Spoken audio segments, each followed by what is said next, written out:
A voice rose in the square, a man who would not be cowed by superstition. He said the river had taken them, or that they had run, or that the cold had carried them away. Coincidence, he said. We have worked, we have learned. Fear will not win. To prove his courage, he drank until his hands were steady, and he sat upon the town's center paling as if it were a bench of witness. He waded into the black. In morning, only his clothes lay folded and damp at the riverbank. 2 disappearances, 2 folded sets of garments, small, ritual in their neatness, and the town could no longer call itself safe. They named it then, in a word that would come to terrify and bind them: the shrouding.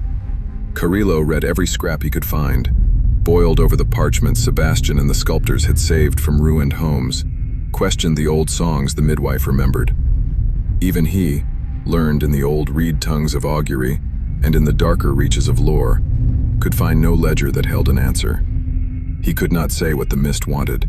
He could not say why it asked or took. So the people made law.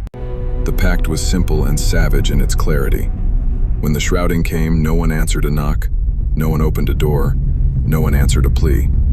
They would not let fear tear them from the place they had labored to secure. They kept to that law. The mist wheeled and rose, and then, as suddenly as it had come, withdrew.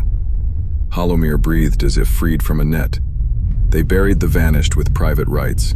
They mourned in corners and kept their names to soft speech. Life moved on, as life will.